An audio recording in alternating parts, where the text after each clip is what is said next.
3 deputados do Partido Socialista Português estiveram de visita ao Canadá durante as comemorações do Dia de Portugal.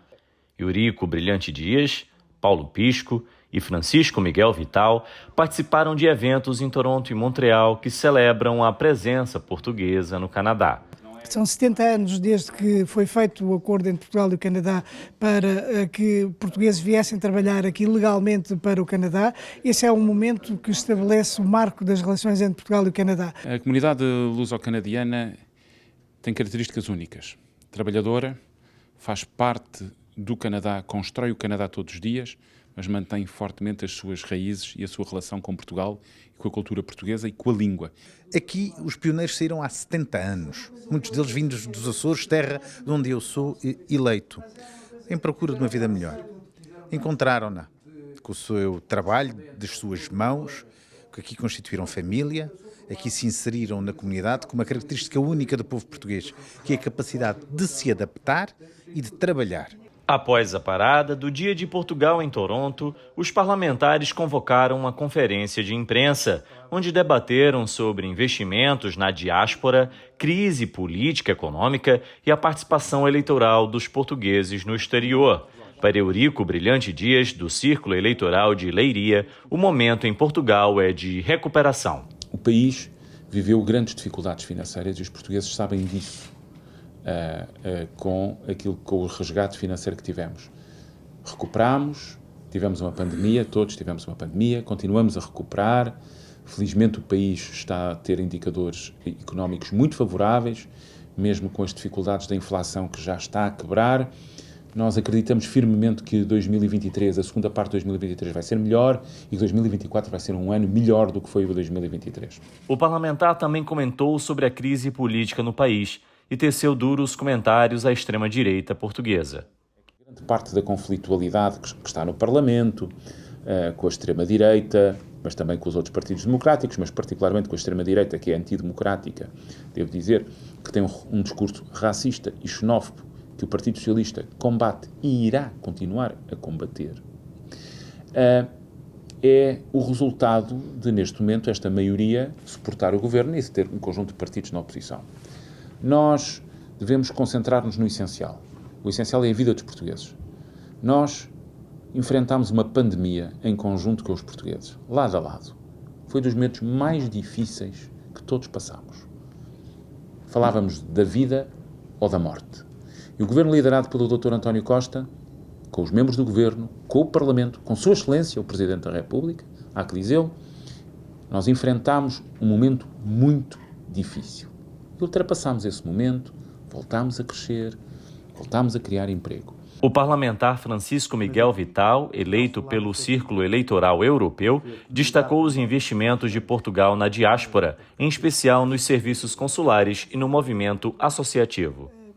É importante dizer que os nossos governos no Partido Socialista têm sempre apostado numa melhoria dos serviços consulares e numa modernização constante dos serviços.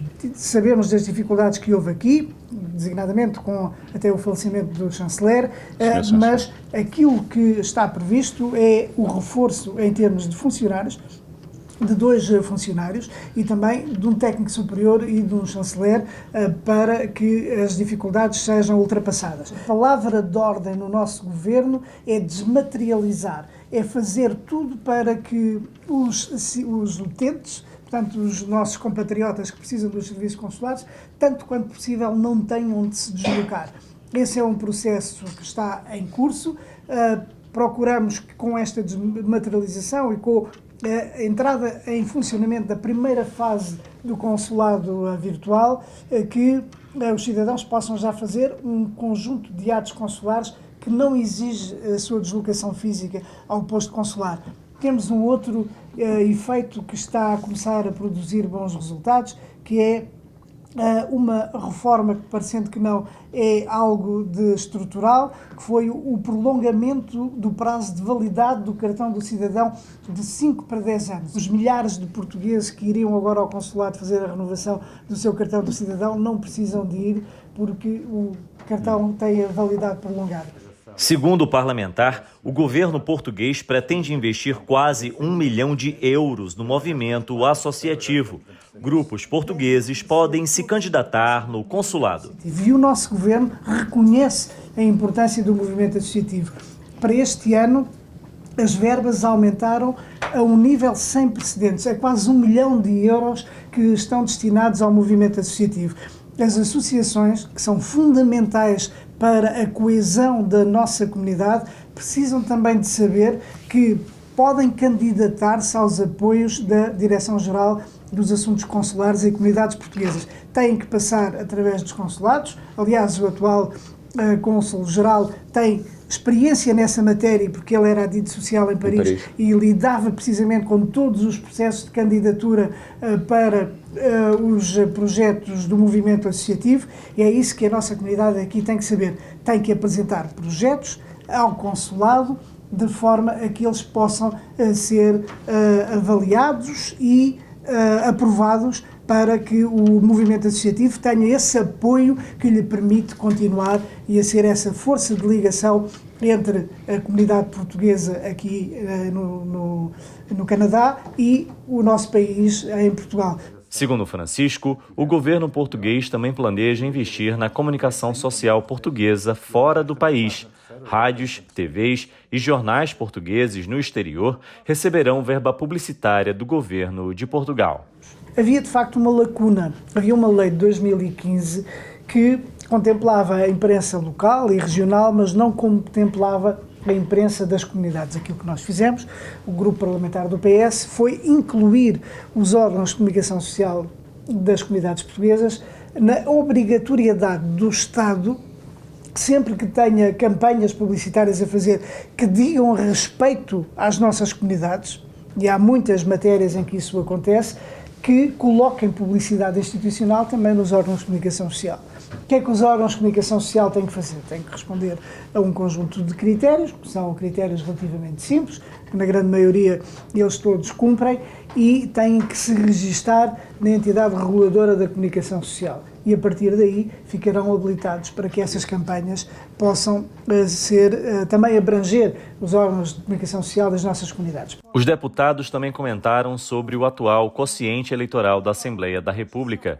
Apesar de mais de 20% dos portugueses morarem no exterior, só 4 deputados dos 230 são eleitos pelas comunidades fora de Portugal, sendo 2 por portugueses na Europa e 2 por portugueses fora da Europa. A Assembleia da República já teve 250 deputados, passou a 230. Há forças políticas que querem ainda diminuir mais o número de deputados, apesar de nós só termos uma Câmara, e já temos círculos eleitorais em que elegemos apenas 2 deputados. Não é apenas o Círculo da Europa ou o Círculo fora da Europa. Eu dou um caso ilustrativo. O Círculo Eleitoral de Porto Alegre só elege 2 deputados. Temos que olhar para o conjunto da Assembleia da República e não apenas para os eleitores não residentes em Portugal. Quando olharmos para os residentes, para os residentes no estrangeiro, nesse conjunto teremos que ver se a representação de 4 continua a fazer sentido. E para essa discussão o PS seguramente vai participar. Mas nós fizemos cada etapa de sua vez, não é?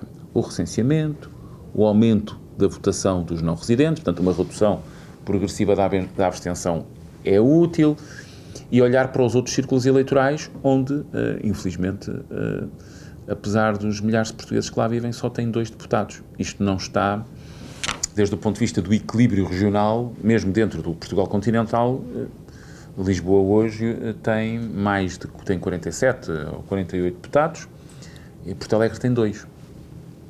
Não é? O Círculo Eleitoral do Algarve tem 10 deputados. Os Açores, neste caso, têm 5 deputados. Os 9 Ilhas têm 5 deputados. Há um trabalho a fazer aí, mas que não é apenas para os imigrantes, ou não é apenas para os não residentes em Portugal, e que deve ser vista de forma mais global para combater a abstenção, sendo que as forças mais populistas e de extrema-direita chegaram a apresentar propostas de reduzir para 100 deputados, o que manifestamente eu pergunto-me como é que representamos os portugueses se tivermos 100 deputados. Quem é que fica de fora? Acabamos com os deputados fora do círculo de imigração? É isso que propõe a extrema-direita? É acabarmos? Isso não faz sentido.